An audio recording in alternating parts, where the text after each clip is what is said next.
গেটের এই ব্রিজটা চেনো না এমন মানুষ কি কেউ আছো? নিশ্চয়ই না।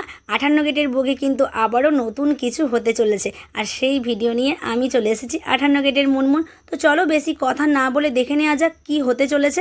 ওই যে ওপারটা দেখতে পাচ্ছ, সেই ভাইরাল 58 গেট, যেখানে আসনি এমন মানুষ কেউ আছে বলে আমার মনে হয় না। এখানে এসে প্রত্যেকটা মানুষ ভিডিও করে এই জায়গাটাকে আরও ভাইরাল করে দিয়েছে, আর ভাইরাল 58 গেট নামও হয়ে গেছে।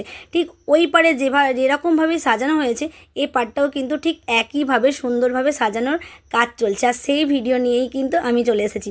ওই পারটা যেভাবে হয়েছে ঠিক এপারেও কিন্তু সুন্দরভাবে লঞ্চ ঘাট হবে, এছাড়াও কিন্তু ডেকোরেশন করে সাজানো হবে। আর এখানে কিন্তু বটগাছের নিচটা দেখতে পাচ্ছ সুন্দর করে সাজানো হয়েও গেছে, মানে ইট দিয়ে গাঁথা হয়ে গেছে, আর পাটটা জাস্ট সান দিয়ে বাঁধানো হয়েছে। সবে মাত্র কাজ শুরু হয়েছে। এরপর কিন্তু পরবর্তী ভিডিওতে তোমাদের দেখাবো কতদূর কীরকম কাজ হলো। আশা করি খুব তাড়াতাড়ির মধ্যেই কাজটা সম্পূর্ণ হয়ে যাবে, আর ওই পাটটা যতটাই সুন্দর, আমাদের এই পাটটাও কিন্তু ঠিক ততটাই সুন্দরভাবে সেজে উঠবে।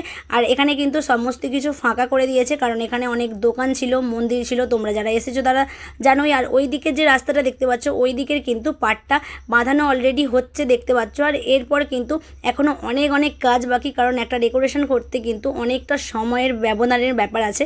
তো সেই জন্য একটু অপেক্ষা করতে হবে। আর এখানে যে দোকানগুলো ছিল সেখানে সব কিছু তুলে দেওয়া হয়েছে, আর এখানে জাস্ট একটা দোকান এমনি বসে আছে। আর তারপরে কিন্তু তোমাদের পরবর্তী ভিডিওতে দেখাবো কি কাজ চলছে, কত দূর হচ্ছে। তো তার জন্য আমার ভিডিওতে চোখ রাখতে হবে। আর যেহেতু এখানেই আমার বাড়ি, তাই 58 গেটের সমস্ত ভিডিও নিয়ে অবশ্যই তোমাদের সামনে আমি চলে আসবো। আর এইখানে কারা কারা এসেছে অবশ্যই কমেন্ট করে জানিও। তো আজকের ভিডিওটা এই পর্যন্তই। টাটা সবাইকে।